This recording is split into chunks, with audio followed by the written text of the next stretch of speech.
control and the will of the people. That is what the US Constitution states. We feel a government must fulfill its duty to protect the interests of the people. So a few definitions today. Political donations by individuals, groups, or corporations are basically the money that they donate to support individuals or entire political parties in their election campaigns and to support the party as a whole. And we would like to say that this is extremely crucial because parties, in order to win elections, they need to fund canvassing. Having more money means you can fund more advertisement and thus increase your influence. Thus, funding is essential to determining who wins the election as well as determining what the legislators, what kind of votes they cast in the laws. We see this example, for instance, certain parties say that they will support you if you vote this way for a certain law. So it's not just who is represented, but the actual laws that they enact. Now, as to limits, what we say that there should be caps on how much individuals and corporations can make. So today, we see that it's a problem as the era of political hegemony, when you have huge moneyed political parties. You also have another problem where laws don't benefit the people, where laws only reflect those who have more money. So what our policy stands for today is a cap on individuals and corporations in order to equalize also between political parties. So let me give you an example. Let's say this big political party, Party A has $10,000 and Party B has $2,000. Collectively, everyone can donate $8,000, the difference to Party B. But each individual or company can only donate a percentage of this $8,000. This is meant to encourage equality between the political parties as well as between the individuals of society, the groups in society. Madam? It's a point of clarification that this cap will be set by an independent election commission such as the FEC in the United States. Our stance today is that we stand for this because we believe while individuals should be allowed to have a tangible means of showing their support for political causes, there is a problem of individuals and corporations having outsized influence that far exceeds their percentage in society.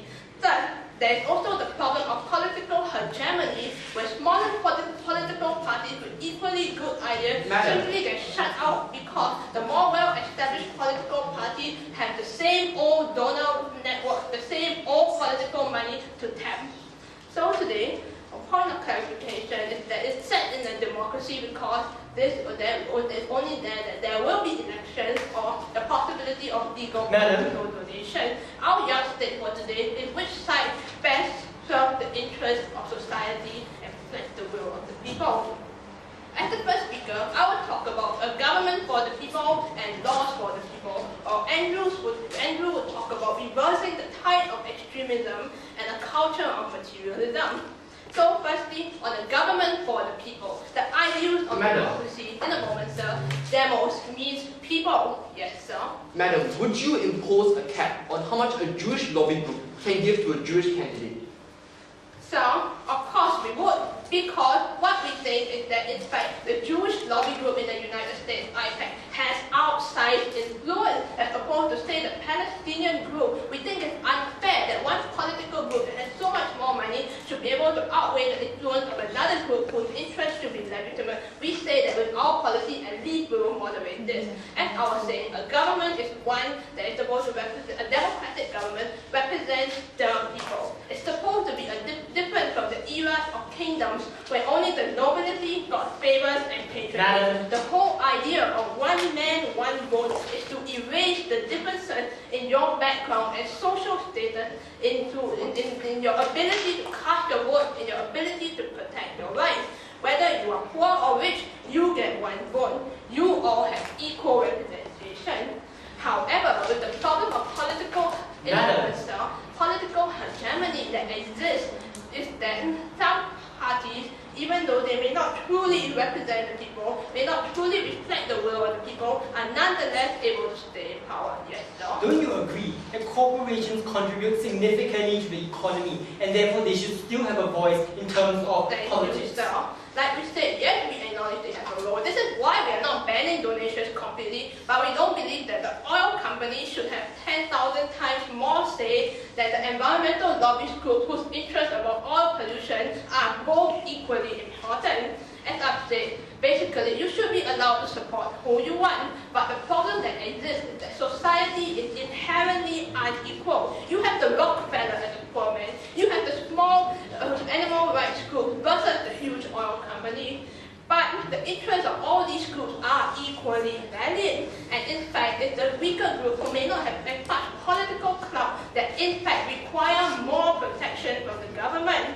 So for instance, if the oil company is able to dominate the interest where these groups, for example, the group of fishermen who are also equally important but do not have enough political clout, the lack of limits means that their interests will get ignored and not looked after, whereas our policies solve this by limiting the influence of an oil company.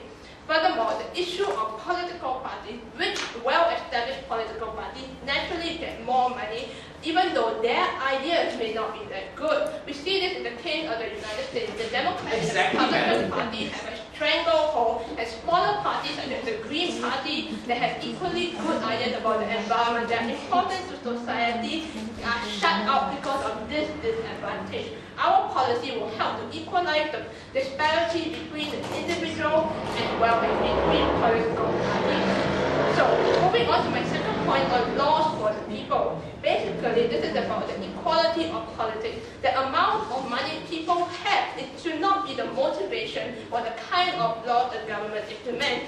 Public service in most countries, in fact, you get paid lower in the public sector than in the private sector. Why is this so? This whole notion that you are there to serve the people, you are not there for money. So, when you have a lack of caps and limits, this actually means that the political parties, especially the rich and powerful and the well-established, can then ignore the interests of the people because of the money that they can get from the donation of the richer groups, which often do not reflect the interests of the majority of society. Firstly is the issue of the type of people that can get elected, and secondly is the influencing the votes on important legislation. An example is the US healthcare law, which was needed to stop the rampant abuses by health insurance companies that were denying people health coverage. What happened was that the health insurance company, because there was an unlimited cap, flooded all the politicians with money. It almost killed the law. It almost took away the law that would stop the abuser. It almost killed many people who would not have access to medical care. What I've shown you today, essentially, there is a difference between who has the most money and how the validity of what their rights are. This inequality that exists must be moderated by our policy of caps and limits. Otherwise, the government will not be one of the people.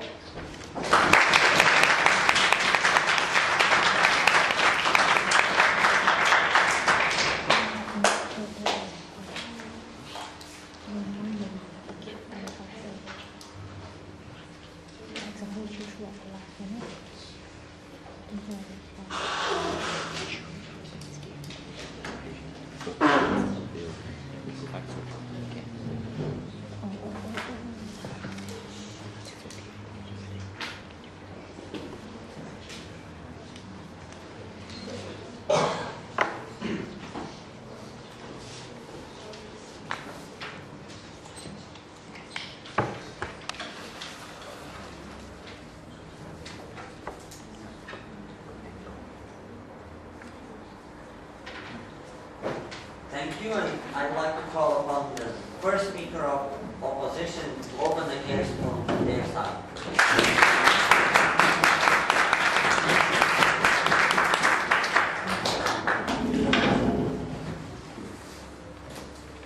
In a discussion even between friends, disagreements still must exist. And of those, I have two. Firstly, on their policy, secondly, on the idea of a hegemony within the political system.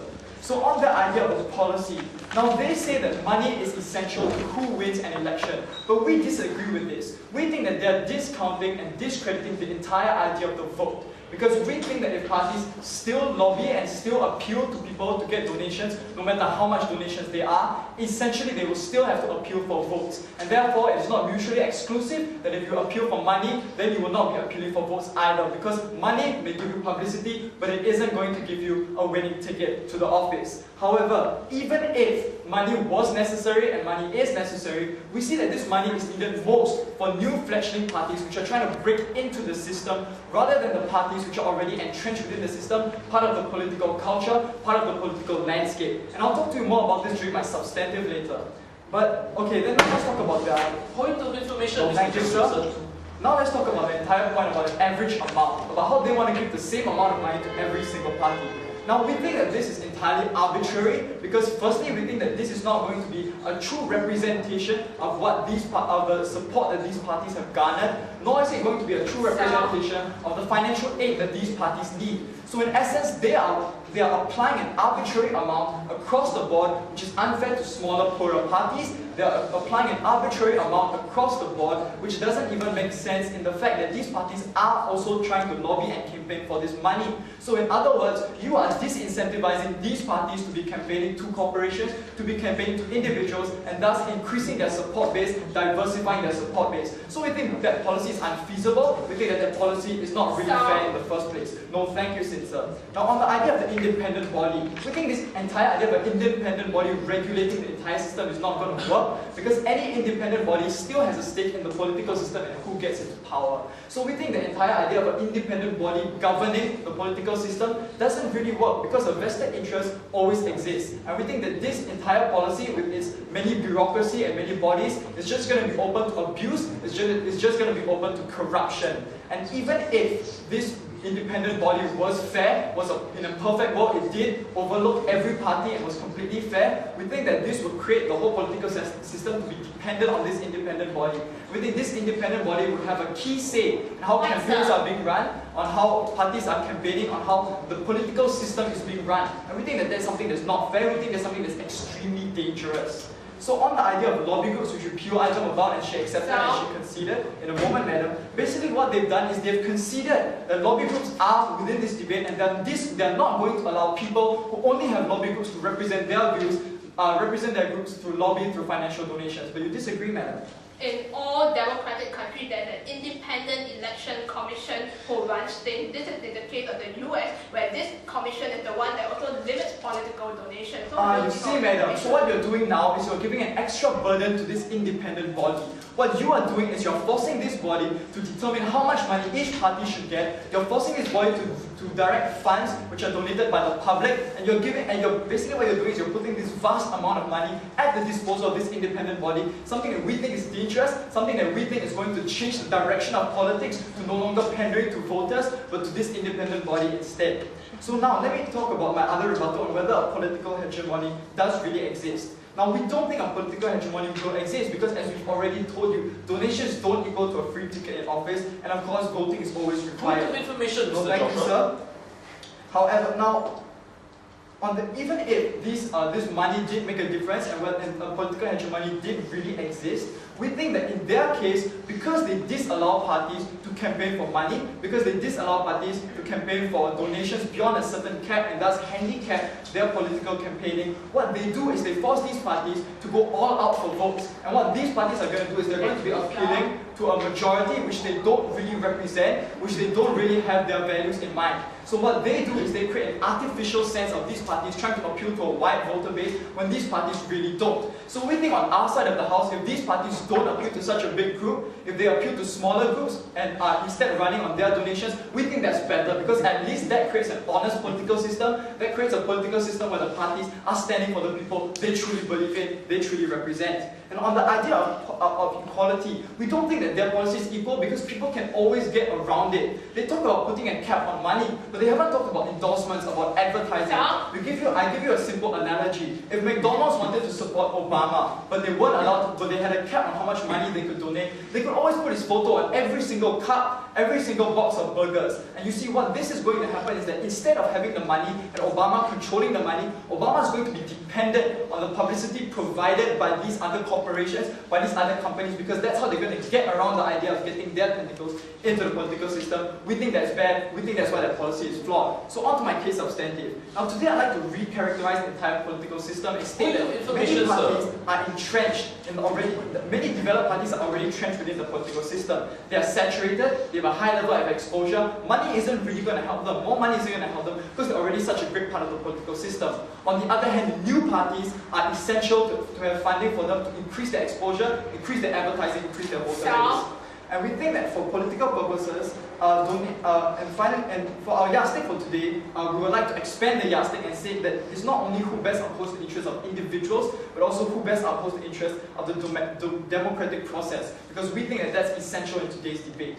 So on to my case division. I'm going to be talking about political freedom, on helping new parties to break into the system, while Guy will be talking about building dependence and devaluing democracy. So on to the idea about political expression. We see that that donating money is in fact a legitimate way for people to express their political beliefs, to express their political views. Point of information, we see that if people want to express their views through donating money and you disallow that, you put a cap on that, you're essentially putting and disallowing people from choosing how they would want to support their party, from expressing their political allegiance, their political freedom, something which is a cornerstone of a fair democracy. So we think they undercut the entire idea of a fair democracy when they do this. No, thank you, madam.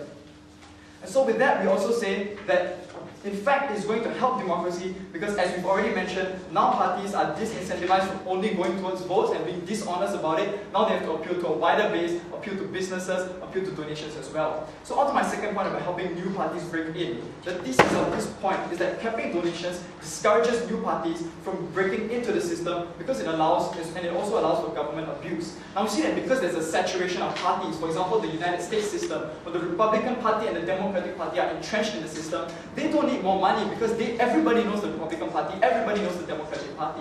But independents and other new parties who are trying to break into the system have very little saturation in terms of the system. And we see that funding for them is essential for them to be able to break into the system, for them to be able to increase their voter base. So you see that when you disallow this and you put a cap on how much money these parties can make, you basically disincentivize these parties from ever trying to break into the system in the first place, because they'll never be able to gain the means to do so, because they'll never be able to gain the money to be able to run a decent campaign when these other parties already have such an entrenched advantage. Furthermore, you also allow these parties to go into debt, because we see that when they start out in a campaign, when they start a new party, it is extremely expensive. We saw this in the Hillary Clinton 2008 presidential campaign, when she is still in debt, still appealing for donations. If you don't allow her to appeal for donations and you put a cap on that, she's going to remain in debt. How much more any poorer parties, any poorer people who have valid opinions who want to run for office? We think that's very undemocratic.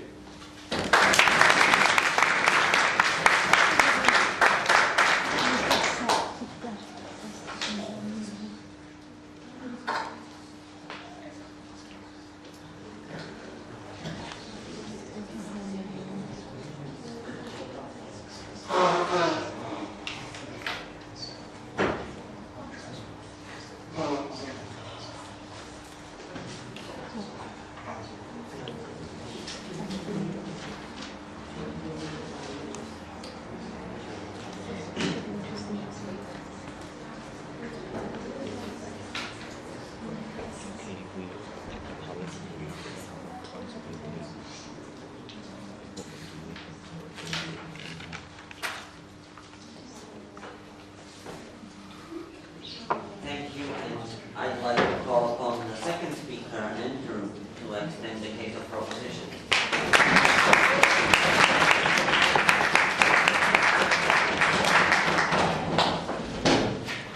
What is the idea of political freedom? The idea of political freedom is multiple large companies controlling how governments, how parties decide their policies. Their idea of political freedom is when they say that they want to remove the political hegemony, but in fact, they allow bribery through a legitimate means. They allow companies to control them. They worsen the situation rather than creating freedom. We are the ones who ensure that fledgling parties can stand on their own 2 feet. We are the ones who ensure that people and democracy is upheld for all. So let's talk about 3 main lines of contention today. Firstly, Is money really the winning ticket? And what are fledgling parties, can they survive if even in our situation? Secondly, on our policy, with regards to the feasibility of our policy, and lastly, on whether it will really worsen the democratic situation when parties would suddenly supposedly change their views as they assert to us. Sir? Yes, David. Sir, if I promise to lower taxes for the middle class, are you basically saying that I am bribing these people because maybe then they want to donate more money to me? No, sir. If I have a legitimate reason for lowering taxes, I see there's nothing wrong with that because you want to help people, especially in a time of recession when these people need help. Lowering taxes is what you are legitimately doing to help these people exercise the will, prevent and uphold equality among the people. You are ridiculous when you do not want to allow people to become better and improve their standard of living. So let me go and talk about how money does really, what the money really is the winning ticket. What they say is that, well, people can fight for money, but it doesn't allow them to win more votes. But my first speaker already said that when you have more money, you have more advertising, and you can appeal to more people because your ground is wider. Well, thank you, Kiwi.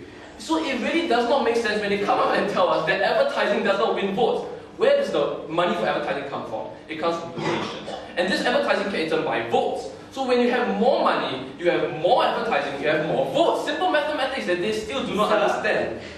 So let's talk about fledgling parties. They say that fledgling parties will be disincentivized to earn money. But once again, this is a mathematical thing that they still cannot understand. Let's see how this works.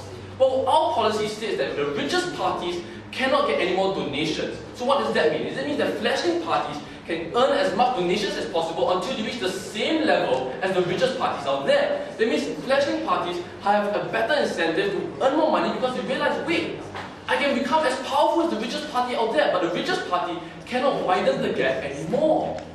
Simple mathematics that they once again still do not understand. I've explained it to you. I hope you understand the mathematics right now. Sir. No, thank you, Kiwi. In case you're still confused. But anyway. And then he talks to us about the idea of debt. But really, when Hillary Clinton is in debt, it isn't because she's getting little donations, it's because she does not know how to spend money properly. When normal people like us in debt, do we say, well, I'm sorry sir, you're in debt because you don't have enough income, so we're going to give you more. That's not the way it works. If your income determines how you should spend your money, if you have less money, well, it's time to pick up your boots, pull up your socks, and start realizing that you need to manage your money properly, not the way that they encourage. Instead, they encourage more frivolous spending when they give no limit, and any amount of donations can be given to people, encouraging bribery, encouraging people to be controlled by big corporations out there. Sir. No, thank you, Joshua. So let's look at my second contention on the independent bodies. He said the independent bodies will have a vested interest. Let me ask you, why is there a vested interest? There isn't a vested interest. He gave us no logic why there isn't. In fact, is a vested interest. But the whole idea of an independent body, the word independent, the dictionary suggests that they are independent and they do not depend on any other people.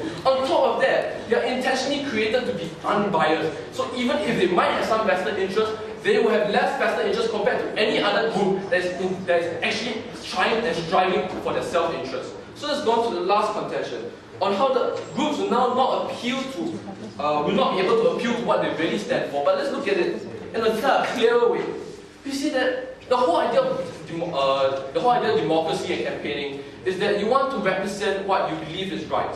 So when you want to represent what you believe is right, you try to convince people that what your policies you want to enact is right or not. So it works very simply that if it happens that your target group is very small, it's time, if you really believe that your policy is right, you have to convince everybody out there. So no matter whether your target group is small or target group is big, your job still remains the same, that if you really believe in it and you deserve to be in an election because you truly believe your policies, it's time to start proving to everybody out there, not just your own target group, not just the wider group, to everybody, because you believe it is right, and no matter what, campaigns and party groups will always do that. They'll always fight for what they believe in, because they believe it so much. They believe, if they truly believe it, they won't care about winning, they'll care about doing what is right. Because that is why they're in politics in the first place. That is what they strive for. So let's go on to my substantive. But before that, yes, Kiwi. Here's some math for you. 70% of the population appears to be from the middle class, and that's still the bulk of the people you have to appeal to.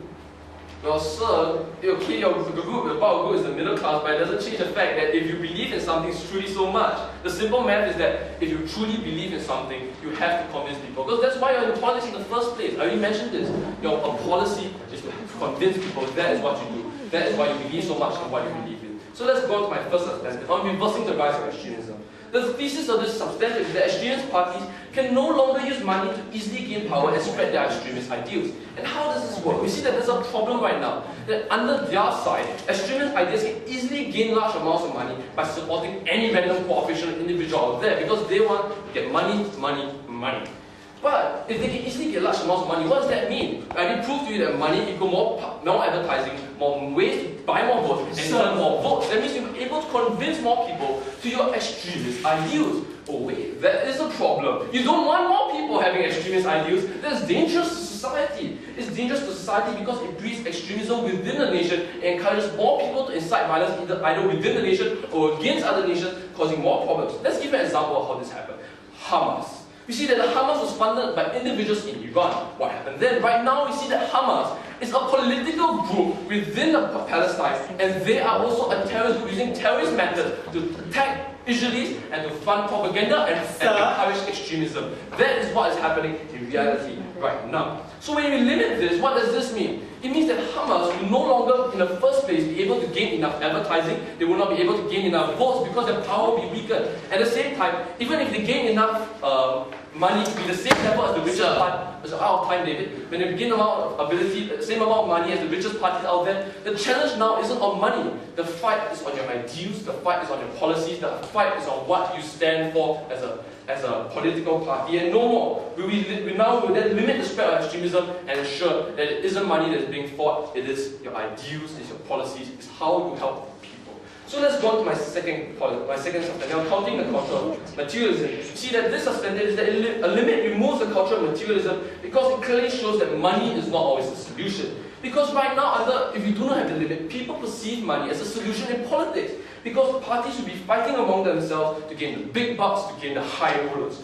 Parties themselves will perceive this as the best way to win because more money can buy more votes, and rather than good policy winning votes, they will go for money, money, money. The message to the people is that money solves the solution, and when you take away the money, they show that the fight is to win the people. The fight is to convince the people. It's making a difference in people's lives. It's upholding the ideals of democracy, equality, helping the world. Well, that is what we stand for, and we uphold through our policies.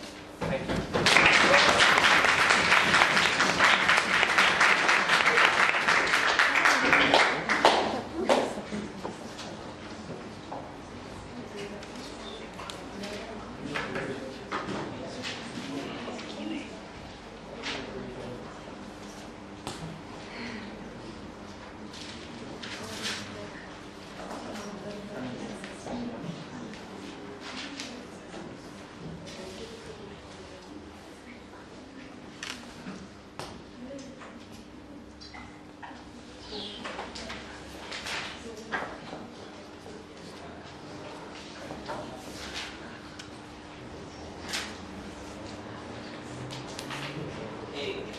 Let me call for the second speaker of the opposition, me.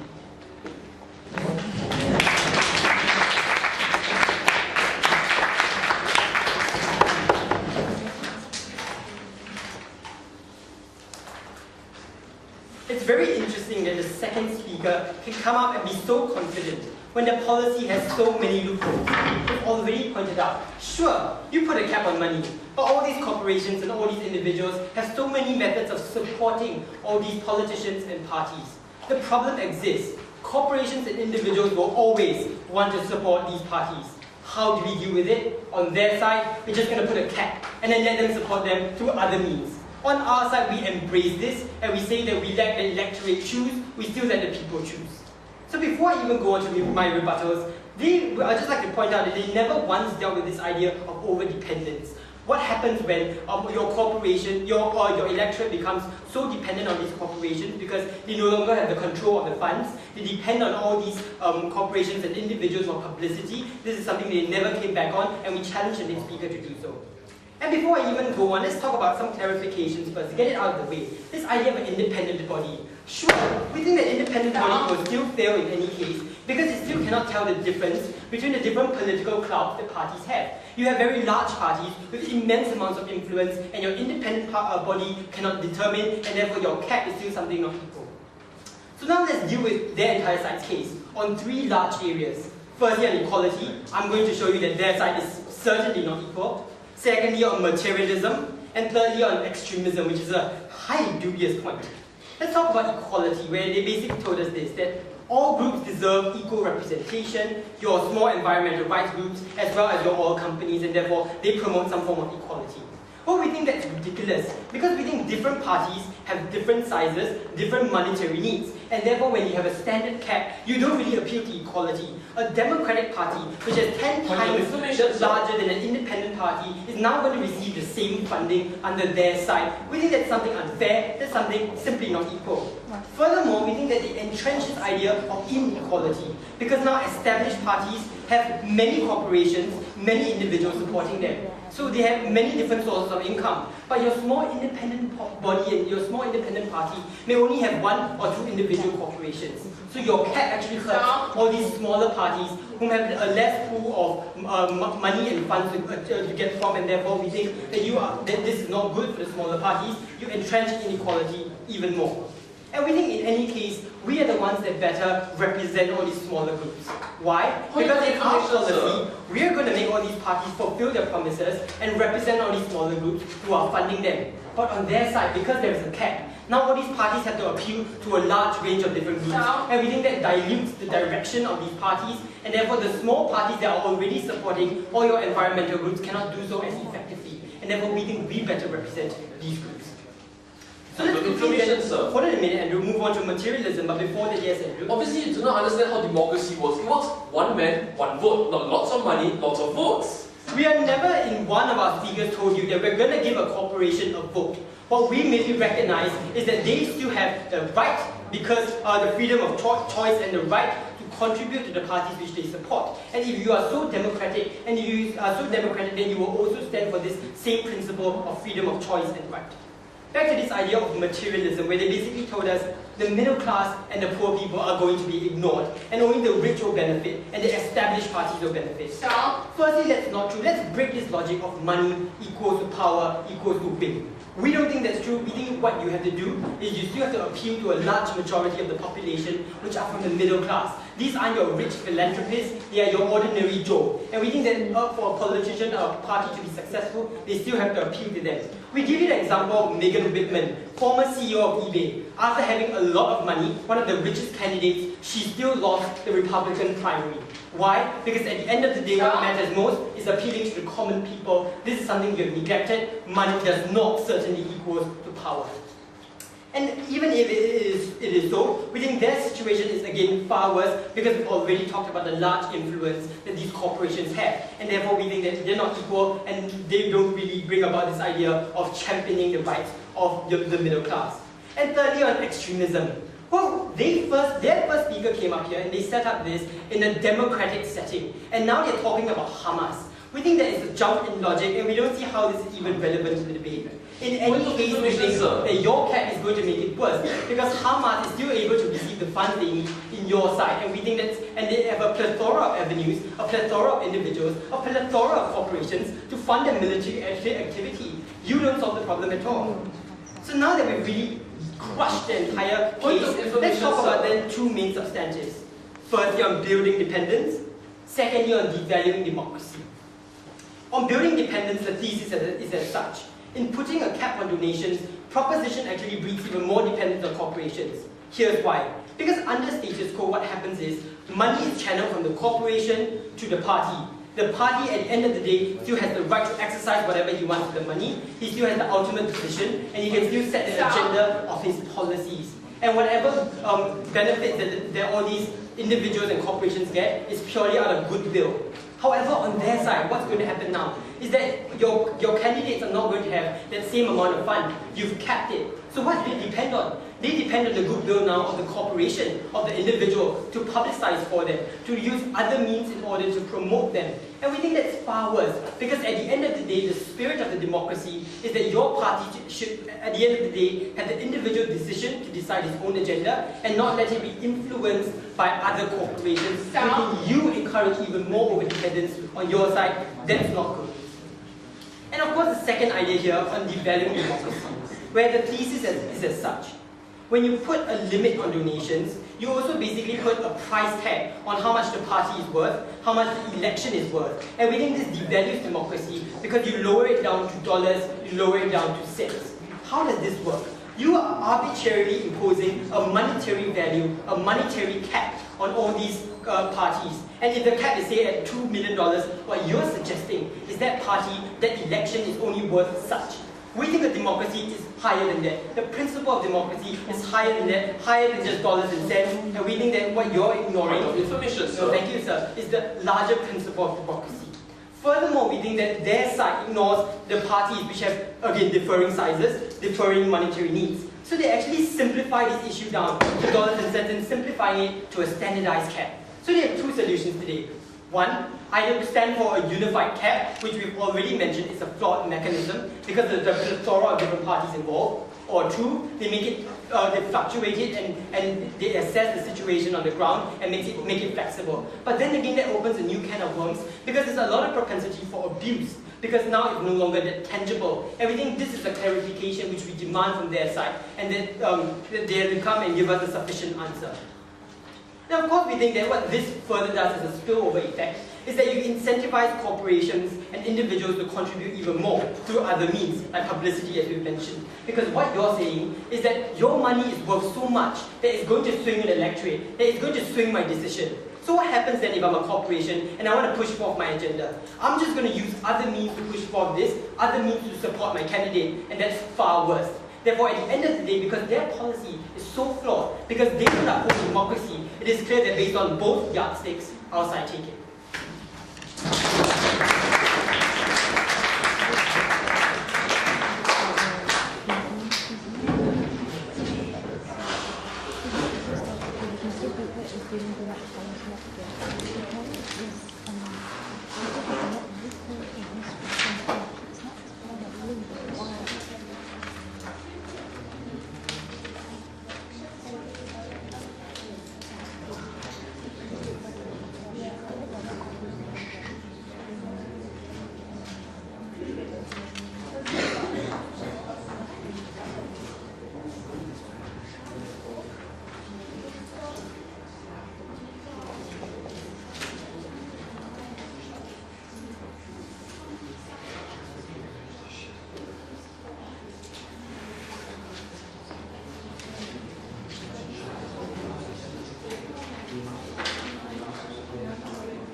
Thank you for the speech, and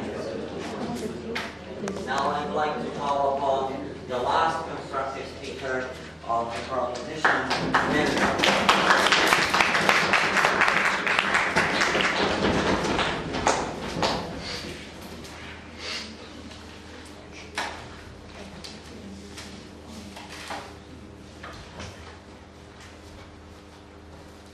Now, throughout the entire of today's debate, side opposition has continually misunderstood exactly what side proposition stands for. Today, what side proposition stands for is an equalizing force within a democratic society. What we stand for is not bankrupting small policies as they want to mischaracterize us to be, but instead of bankrupting these small parties, we want to give them a leg up, not bankrupting these small parties. Now, firstly, let's deal with 3 points of contention today. Firstly, who better achieves political equity? Secondly, who truly upholds the ideals of democracy?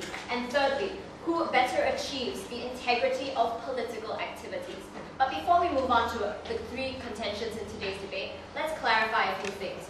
Now, firstly, they brought to us the idea of an independent body, and they said that this independent body will never be truly independent and that they'll in fact be biased. But we see that they cannot make true determinations of the job because of the sheer influence of political parties. But we say that this is not true. As my previous speakers have already pointed out in a moment, sir, speaker, that this is that inherent within the diction of an independent body, that they are distanced from the kinds of political process that is going to take place, and that this is their only job, this is their only burden, so this is the kind of thing that they can uphold. Yes, sir. An independent body not on the ground will never be able to determine when a small party levels up, because that is too arbitrary, because that's impossible to determine even if you're independent. So who says the independent body is not actually going to be on the ground? I can be an independent body and still have perfect knowledge of all the different kinds of political parties within my governmental sphere, because this is my only job. This is the burden that's been imposed upon me and the task that I have set out to do. Of course, I'll have knowledge of every kind of political party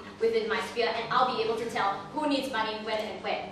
Now, on to my first point on who actually better achieves political equity.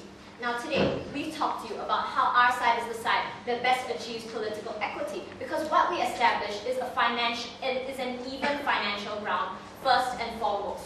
Because of our cap, we allow parties to be, we do not allow the complete domination of these larger political parties. Instead, we give smaller parties a chance to level up. Now, instead, all they've talked to us about today is how it takes away diversity and how this inhibits political expression. But firstly, we see that it simply cannot take away diversity because of the even financial ground, and we provide the avenue for them to rise up. And furthermore, even though smaller parties will have less money,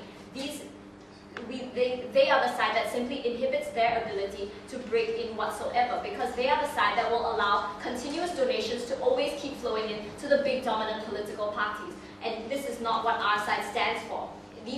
These big political parties have no reason to improve upon these new ideas. Instead, what we need is money that can channel to these smaller political parties, and that's what we're standing for today. No, thank you, sir. We are ignoring these political parties because we ensure that there is, in fact, there is a glimmer of hope that these fledgling parties can finally improve with this kind of leveling up.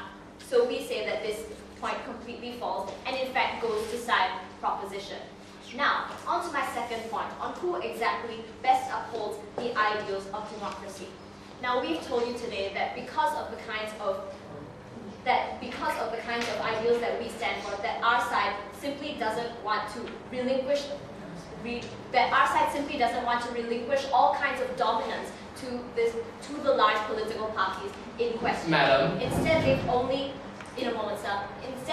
talked to us about how this in fact devalues democracy in the long run. But we see this is simply not true. Yes, sir. Madam, don't you understand that your entrenched political parties will always have a greater level of exposure? The question is that how do you help the small fledgling parties break out if they can't do that because of your cap, which is universal information, which is determined by an independent body, which we say will always favor more entrenched parties because they are not in power. So if the big political parties will in fact always have greater exposure, then we say that the way to do this is to ensure that they don't get any more money in this case. What we want to do is instead level up, so that because we understand that publicity is the kind of avenue that does spread these kinds of ideas to the general public. Without the kind of conventional exposure that big parties have, these small parties will never have an avenue to express their ideas to the general public and in fact convey their ideas across, when they could very well have perfectly legitimate views according to that will in fact adhere to the general public.